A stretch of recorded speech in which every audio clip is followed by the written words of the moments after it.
Leaders, I want to start off by cutting right through the noise. Are you constantly drowning in your team's tactical decisions? Are you spending your Saturdays playing email catch up? Are you constantly trying to push through your to do list while the clock just sits there and mocks you?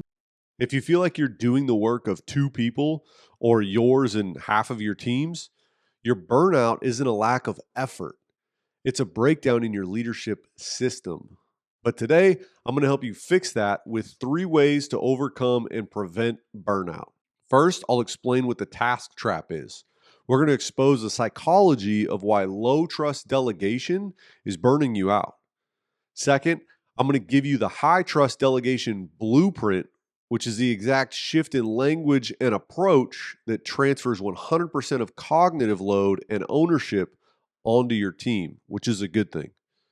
And then last, we're going to go over how you can anchor autonomy in your organization. We'll introduce a foundational system that we're building. It's called the Ownership Operating System, and it includes the single tool that makes high trust delegation possible. I've used these exact techniques and skills to manage $1 million budgets and lead teams of over 140 people successfully. The system works, and it's how leaders can achieve higher level excellence without burnout. And make sure to stick with me to the end because I'm going to tell you the specific high leverage tool we'll be discussing next week. And this is the one that's going to give you an instant relief from unwanted interruptions. So, like, subscribe, hit the notification bell, tell a friend about the episode, and let's get after it.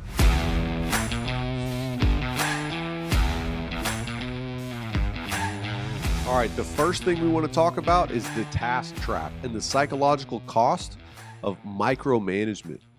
The source of your burnout is rooted in what we call the task management trap.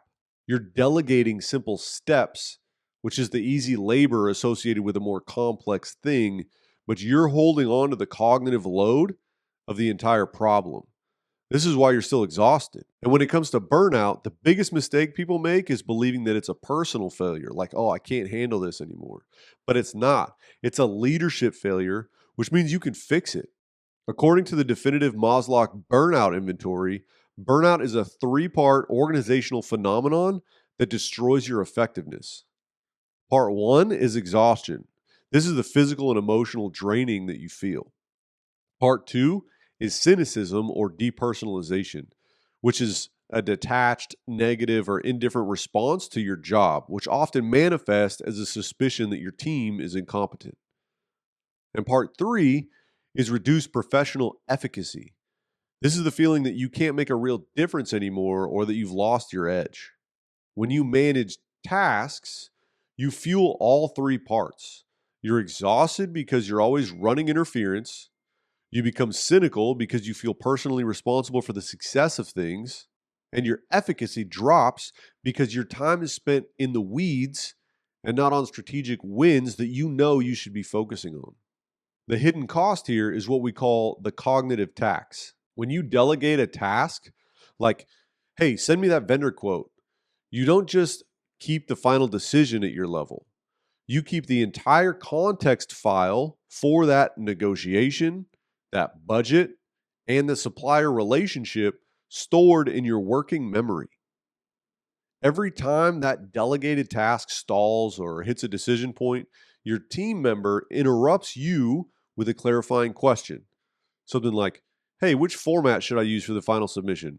Or, hey, they asked about the budget tier. Which one of these is approved? Each interruption forces you to pull the entire problem file out of storage, decide on the next step, and then push it back into the background. Except doing that isn't so quick and simple as it seems, and this constant context switching is what that cognitive tax is all about. And there's evidence to support this.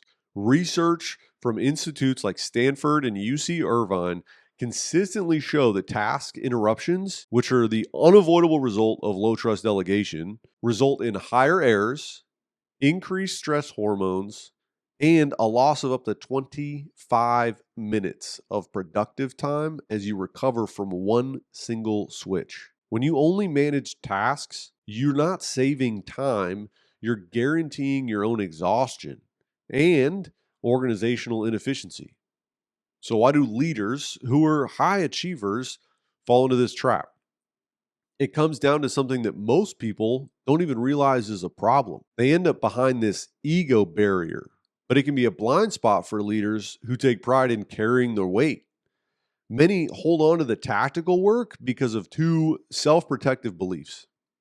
It's faster if I do the high risk part myself because I'm the most familiar with it, or if I hold the key decision, nothing will fundamentally break. And that feels safe. It protects your ego in the short term, but it actively suffocates your team's development and guarantees your role as a constant bottleneck. The bold move here is to overcome that fear and transition to delegating the full outcome, which brings us to point number 2, the high trust delegation blueprint. This is how you go from task managing to outcome delegation. You have to stop delegating labor and start delegating ownership. This is the difference between task delegation and outcome delegation. Let's get more specific about what outcome delegation means. It means giving your team member the problem, the keys, and the scorecard to solve it. You give them the authority, the budget, and the full responsibility to deliver the final defined result. That's the outcome, with limited to ideally zero mandatory check-ins or approvals until the job is done. You're transferring ownership, not just labor. So let's break high trust delegation down to keep it simple. To successfully delegate the outcome, you have to provide these 3 components simultaneously. First is cognitive ownership. This is the problem. You're giving them the information and making them responsible to understand the root cause, research solutions, and select the best path. You must consciously decide that you're no longer paid to think about this problem. The second thing is actionable authority. These are the keys. It's like tossing a teenager a set of car keys on Christmas. You're gifting them the right to spend resources, to make necessary scheduling adjustments, and to sign off on internal commitments without your approval. If they own the outcome, they have to have the power to achieve it. And then the third component is accountability. This is the scorecard. A clear agreement that they own the success or failure of the defined outcome measured against the standards you set. You give them your expectations up front so they have clarity on what success looks like. If you give them a bad scorecard, they're going to struggle, and that's going to be your fault. So let's apply this to like a more high stakes scenario to see the massive shift between delegating tasks versus delegating outcome. In a low trust scenario where the leader retains control, I might ask, hey, Tom, review this marketing campaign creative and tell me if it meets our brand standards. I still own the ultimate risk of a brand violation, of all the mental bandwidth, of all the real work. But in a high trust scenario, the team member owns the solution. So I might say something more like, hey, Kim, our problem is that our current marketing creative is stale.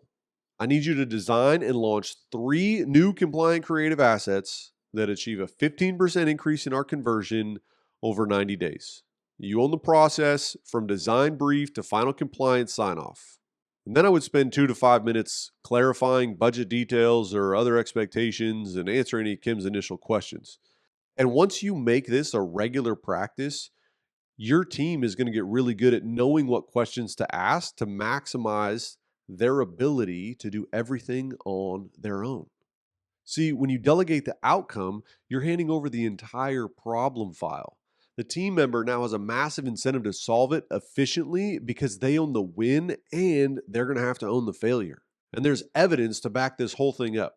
A study published in the Journal of Applied Psychology found that the strongest motivator for high-level performance is task identity.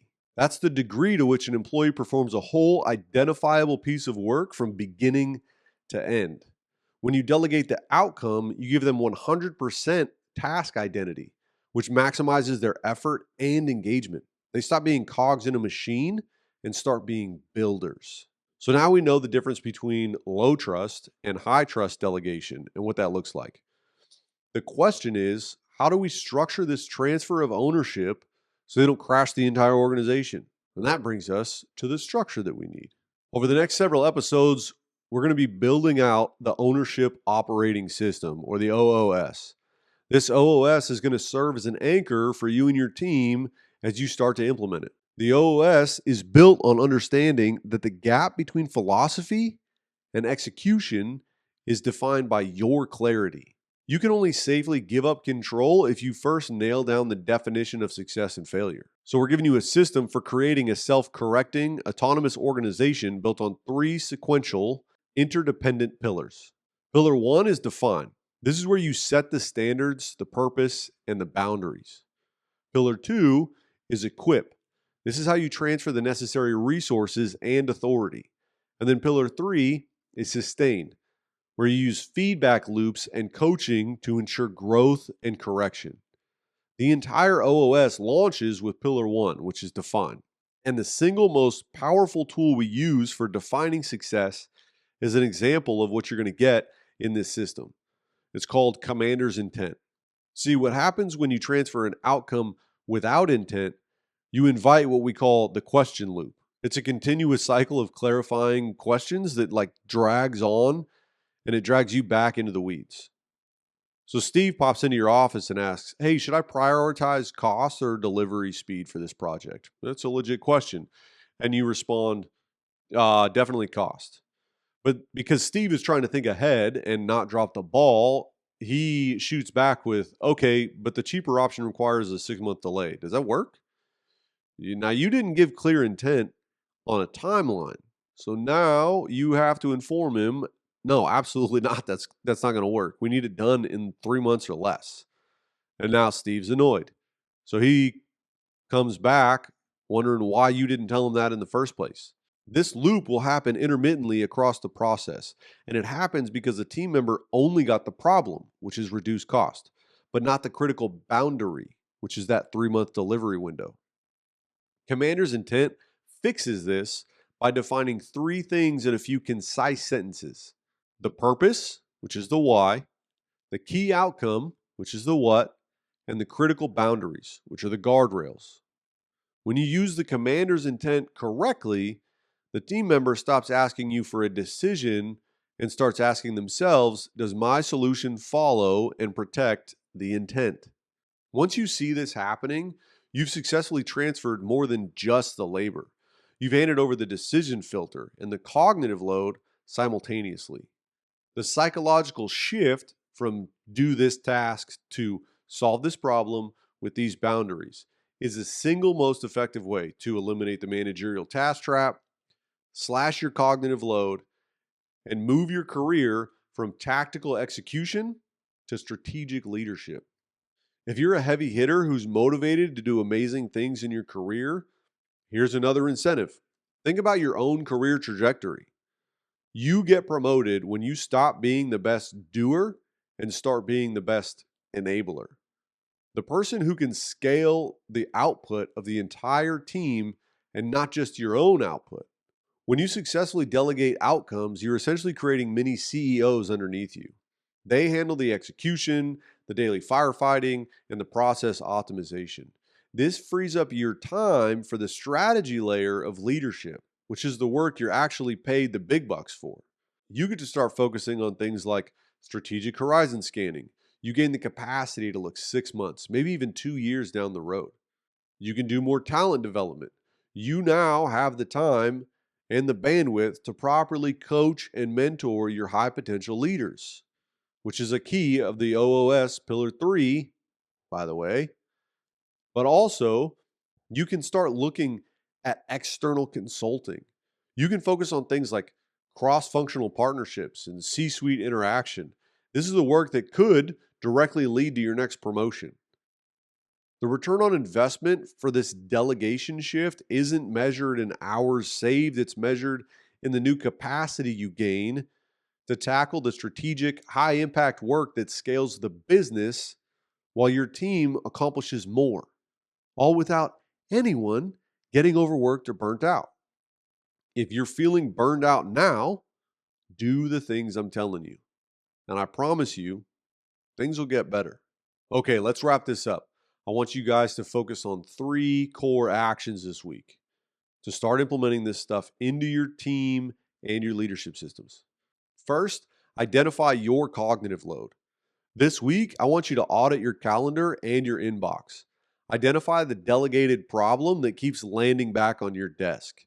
That's the problem that you failed to delegate as a full outcome, and that's what you can start to work on immediately.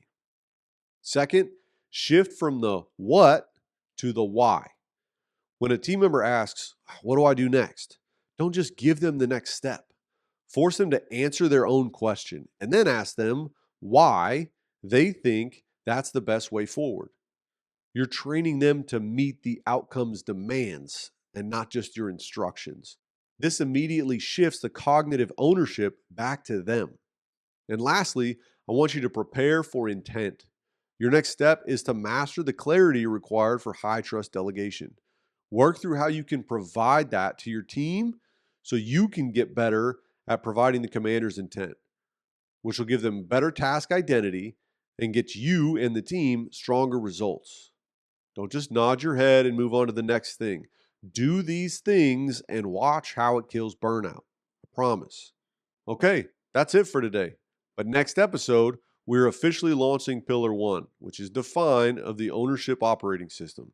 I'm going to break down commander's intent and give you 3 sentences that define success and boundaries and go over the single greatest tool for stopping delegation failures. So, until then, keep delegating with high trust, keep preventing burnout, and keep leading boldly. Thanks.